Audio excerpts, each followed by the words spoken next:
obviously you've been out for an extended period of time. How do you not the rust going in game action, 1 and 2? After the interceptions, how do you bounce back to continue to make plays and lead your team to victory? Thank you.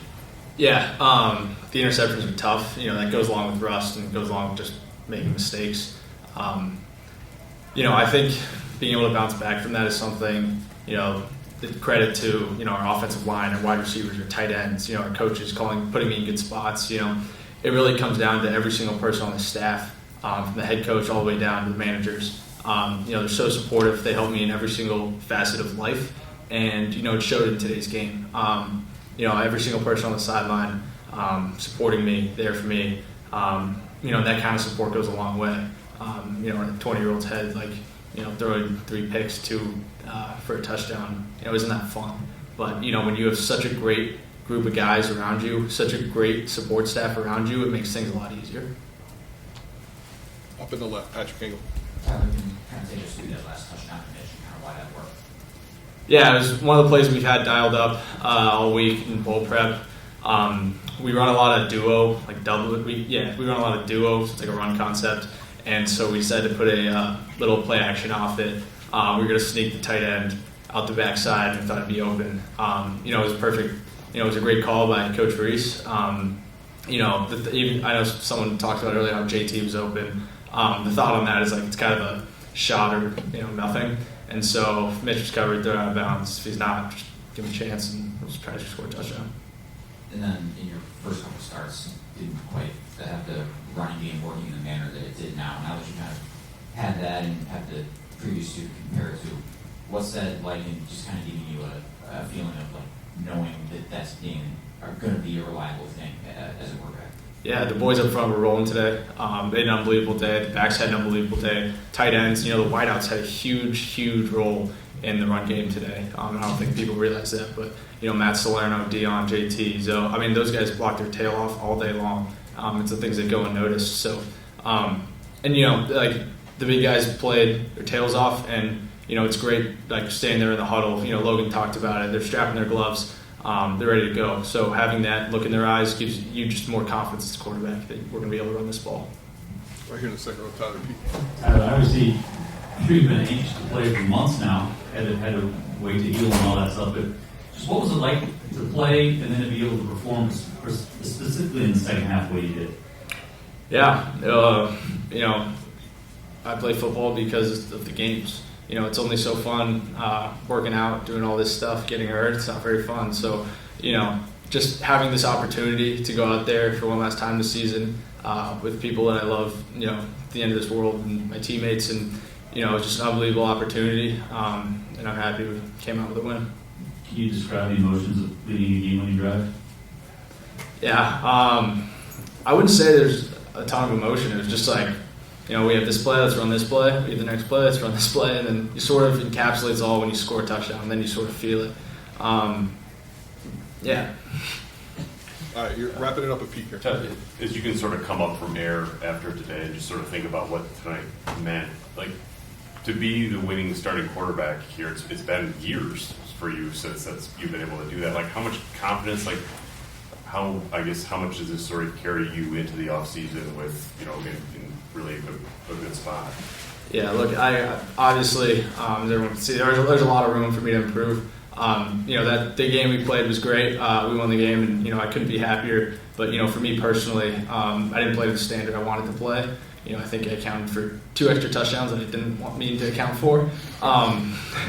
That's not the standard I hold myself to. So this offseason, I'm going to continue to work. As usual, put my head down, and I'm going to do it with my brothers. We're continuing to improve, and we're going to be a great team. Logan, can you walk me through the long touchdown reception you had? What did you see there? Did you know you were going to be out running one there? As soon as I got out in my release and I saw the end spike in, I knew it was good. And I had to trust in Tyler. He was going to put it where it needed to be. And then at that point, I had to trust myself and trust my speed to capitalize. And I did. And it's a blessing. It's God's work. Did you feel the running game was sort of taking over late in the game and felt the confidence that you guys had and being able to pull the ball that way? Yes, sir. We always know third and fourth quarter, that's our quarter. So we're patient. First half, we're like, okay.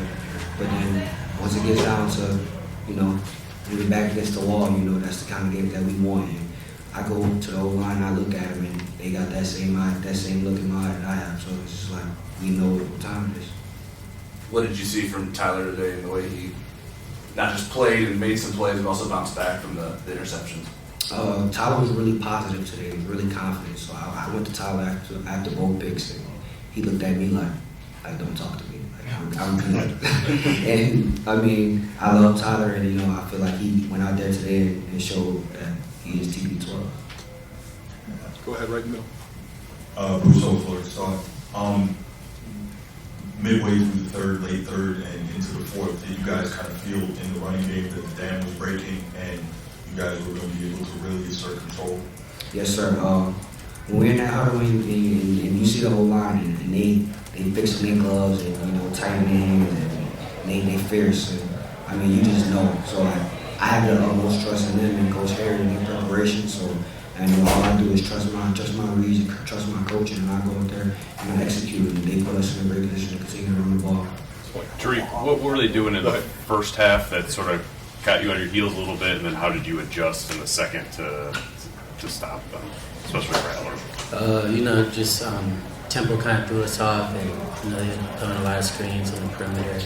And I don't know if you're quite ready for that yet, but once you got the adjustments, you're able to limit their explosiveness off of that. So, I mean, that's the biggest deal. Go ahead.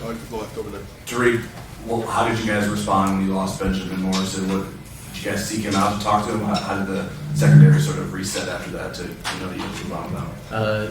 Like I said before, we have a lot of DBs in that room, you know, who's ready to step up and make plays. And, you know, losing Ben it hurts, you know, it's part of our core group. But, you know, we have other guys that can step in and make plays. So you just make sure he is all right and just continue to do what he's doing.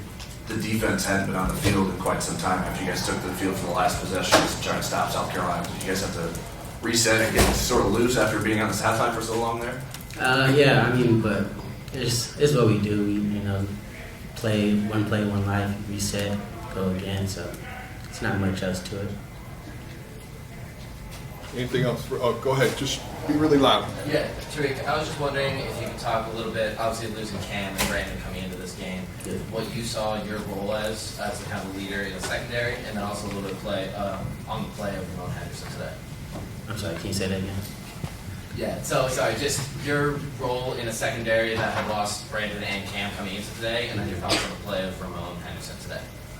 You know, Ramon's a baller, so I mean, we gotta trust in Ramon. He's gonna make plays, and in regards to Cam and Brandon Joseph, you know, like I said, it hurts. You know, it's part of our group, and I don't know. It's just make plays. We got other players that go out and step up. So